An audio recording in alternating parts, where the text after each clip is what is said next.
दुनिया में बोलने वाले बहुत हैं, लेकिन दिव्यांगों, मूक बधिरों की करुण व्यथा को सुनने वाले कम ही होते हैं।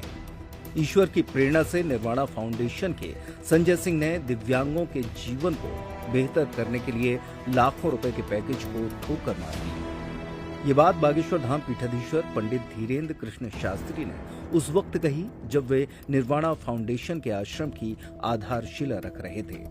इस अवसर पर पूर्व विधायक आलोक चतुर्वेदी बच्चन, बिजावर विधायक राजेश शुक्ला बबलू, समाजसेवी लोकपाल सिंह सहित अन्य गणमान्य नागरिक उपस्थित रहे। बागेश्वर धाम के समीप गढ़ा तिराहा से कुछ दूरी पर समाजसेवी संस्था निर्वाणा फाउंडेशन का आश्रम बनाए जाने के लिए भूमि पूजन किया गया। भूमि पूजन करने पहुंचे बागेश्वर धाम पीठाधीश्वर पंडित धीरेन्द्र कृष्ण शास्त्री ने कहा कि संजय सिंह ने उन्हें समाज की मुख्य धारा से जोड़ने का बीड़ा उठाया है, जो इस धरती में आने के बाद भी गुमनाम है। दिव्यांगों को बोलना और जिन्हें कोई नहीं जानता उनका नाम सभी तक पहुंचाने का दायित्व संजय सिंह निभा रहे हैं। उन्होंने कहा कि बागेश्वर धाम के समीप आश्रम बनने से मानवता और आध्यात्म का समागम होगा। जहां एक ओर बागेश्वर धाम से अध्यात्म की गंगा बह रही है और जन कल्याण हो रहा है, वहीं निर्वाणा फाउंडेशन उन बच्चों, महिलाओं और पुरुषों को सहारा देगा जिनकी कोई पहचान ही नहीं है। कार्यक्रम के आरंभ में वैदिक मंत्रों के साथ पूजा अर्चना हुई। पूर्व विधायक आलोक चतुर्वेदी ने बागेश्वर महाराज को पगड़ी पहनाई। बिजावर विधायक ने श्री राम दरबार की प्रतिमा और शॉल श्रीफल भेंट किया। बबलू शुक्ला ने कहा कि ये उनका सौभाग्य है कि उनकी विधानसभा में ये आश्रम बन रहा है। जो भी संभव मदद होगी वो करने के लिए तत्पर रहेंगे। फाउंडेशन के कर्ता धर्ता संजय सिंह ने अपने उद्बोधन में पिछले एक दशक की संस्था की यात्रा के बारे में बताया कि किन परिस्थितियों में ये फाउंडेशन तैयार होकर यहाँ तक पहुँचा है। भूमि पूजन के अवसर पर बागेश्वर महाराज ने इस आश्रम में रहने वाले 75 लोगों के परिवार की सराहना की। उन्होंने दिव्यांगों द्वारा बनाए गए दीपकों की सराहना करते हुए कहा कि बागेश्वर धाम में होने वाले सामूहिक कन्या विवाह के अवसर पर इन दीपकों को कन्याओं को भेंट किया जाएगा। उन्होंने कहा कि बच्चियों की कला अद्भुत है। बच्चियों ने हम होंगे कामयाब गीत सुनाकर सबकी आंखें नम कर दी। आजकल अमीर लोग तो ब्रांड पे ही जीते हैं, ब्रांड का जमाना है। और आज एक नया प्रयोग किया है निर्वाणा फाउंडेशन के इन बच्चों ने। लोग कहते हैं ये दिव्यांग हैं, ये मूक बधिर हैं। जरा देखो तो ये कितना बोल रहे हैं, बस कोई सुनने वाला होना चाहिए। ये कितना बोल रहे हैं, कोई सुनने वाला होना चाहिए। और हमें लगता है कि हम लोग तो नहीं सुन पाए और संजय जी ने सुन लिया, इसलिए अपने 45 लाख के पैकेज को धुतकार दिया, लेकिन इनकी आवाज को इतना गौर से सुन लिया कि पूरे छतरपुर को एक नई क्रांति से जोड़ने का काम किया और एक भवन की ओर बढ़े। और इन्होंने बच्चों ने बड़ा अद्भुत काम, जब दिखा रहे थे तो हमें यही दिखाना था। बढ़िया, अभी हमको आपने दिखाया। ये देखो, हम लोग ना मोमबत्ती मंगाते हैं, अभी जब हम उसके लिए भी आए पूजन के लिए तो मोमबत्ती से ही प्रयोग किया। हमें लगता है इन बच्चों के लिए बहुत अच्छा ये प्रयोग होगा कि आप इस संस्थान को अपने बल पर खड़ा करना चाहते हैं तो बच्चों ने कपों में भी मोमबत्ती बनाई है, ये बनाना सीखी।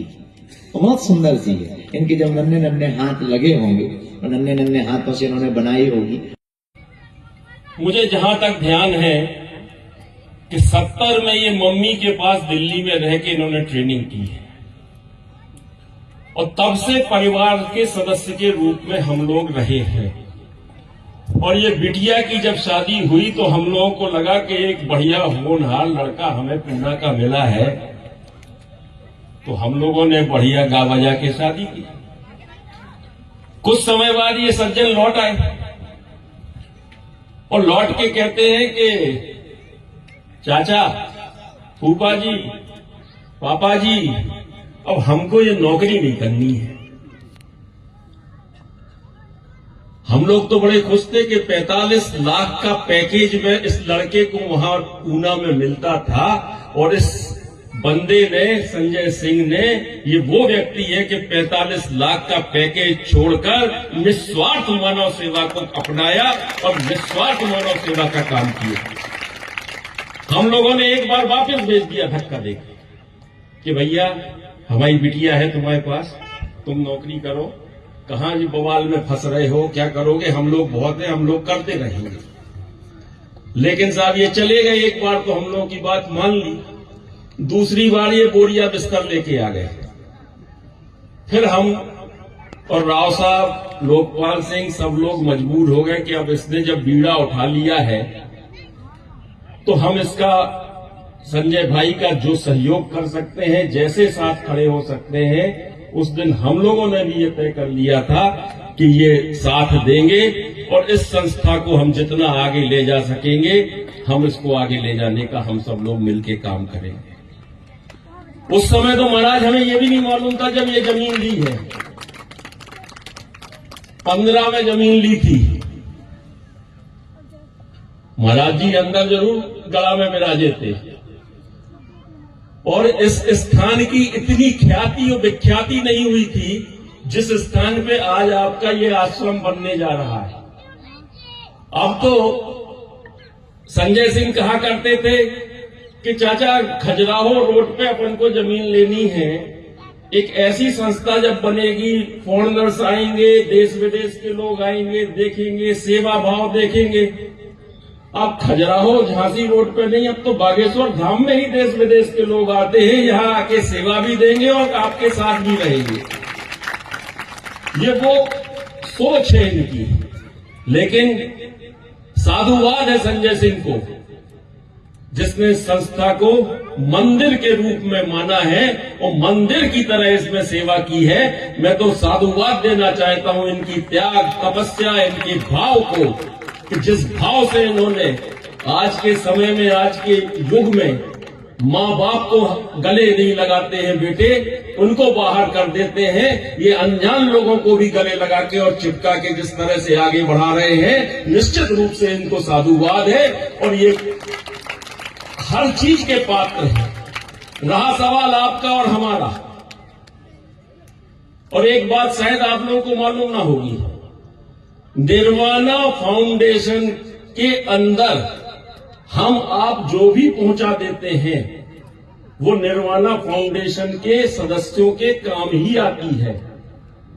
और ये दोनों मियां बीवी वहां का जल भी ग्रहण नहीं करते। ये अद्भुत चीज है कि संस्था का ये जल भी ग्रहण नहीं करते, कि ये संस्था का जो भी आ रहा है इनका भाव ये है।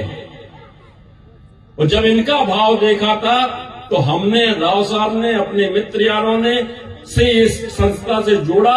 पहली बार आज लोकपाल राव कहा करते थे हमारे आश्रम में आओ, लेकिन नहीं पहुंच पाए।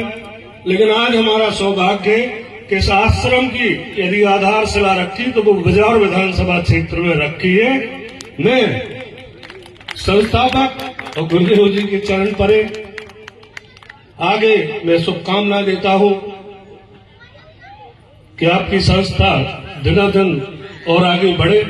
बाजार विधानसभा के प्रतिनिधि होने के नाते शासन की ओर से और व्यक्ति की ओर से आदरणीय पज्जन भाई साहब से बात हो गई थी कि इसमें जो कर सकता हूं वो पूरे तन मन धन से इसके लिए करूंगा। बहुत बहुत धन्यवाद।